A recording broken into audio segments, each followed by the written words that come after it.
Well, the verdict is in for the Rhode Island fugitive who faked his own death to escape facing a rape charge. Jury returned a guilty verdict for Nicholas Alahverdian, also known as Nicholas Rossi, just after 11 o'clock last night. Eric Ritchie live right now, and we've been waiting a long time for a conclusion to this. Sure have, Pat. The crime he was just convicted of late last night occurred in 2008, and it's been a series of plot twists ever since then. But his trial began on Monday of this week in Utah, and after nearly 8 hours of deliberations yesterday, the jury returned to that verdict.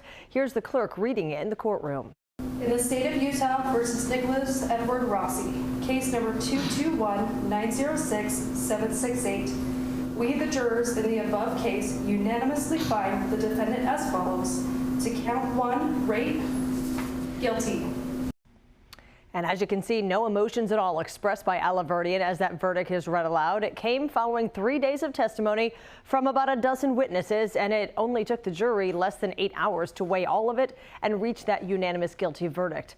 This is a case that started in Salt Lake County in Utah in 2008 when Alahverdian was accused of raping his then 25-year-old girlfriend. But it wound up drawing international attention after he faked his own death by writing his obituary in 2020, when in fact he was being treated for COVID-19 in Scotland under what would be one of many aliases.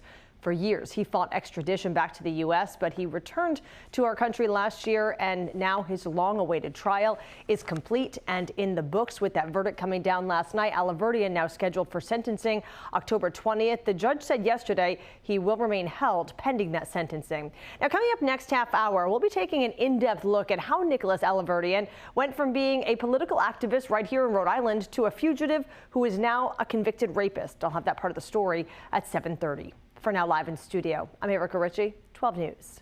A Rhode Island man who faked his own death to escape facing criminal charges has now been convicted of the crime he was seeking to avoid. Nicholas Alahverdian was found guilty by a Utah jury yesterday. And Erica Ritchie's live in studio. That verdict was returned late last night, right? Sure was, Kate. So it was after 9 o'clock last night in Utah. So just after 11 o'clock here on the East Coast, that guilty verdict came down. And as you can see right here, no emotion at all expressed by Nicholas Alahverdian when it was read aloud in the courtroom. It took the jury less than 8 hours to weigh all of the evidence they had heard since the beginning of this week and return their decision. And when they did, a 17-year-old case that started with a rape accusation in 2008 and spiraled out of control from there came to an end.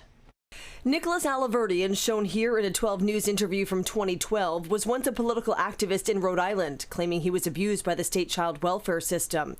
Now he's a convicted rapist, found guilty in a late-night verdict in a Utah courtroom.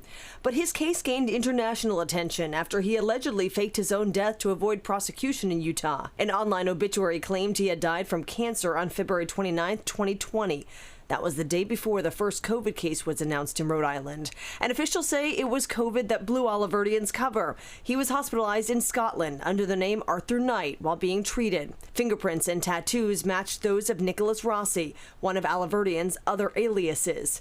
Extradition hearings were held in a Scottish courtroom, and Alahverdian was returned to the U.S. But he stuck by his story. Because I have similarities to the person in life and in youth. That doesn't necessarily mean that I am that person. This individual has been extradited, and he has not admitted his name or birth date accurately, and so I don't think we're going to be successful on that today either. It's also known as... Objection, my lady. That is complete hearsay. Last October, Alahverdian finally admitted to his true identity and that he changed his name when he left the U.S. And this October is when he's scheduled to be sentenced on this most recent rape conviction from late last night. Alahverdian will be held until then. Live in studio this morning, I'm Erica Ritchie, 12 News.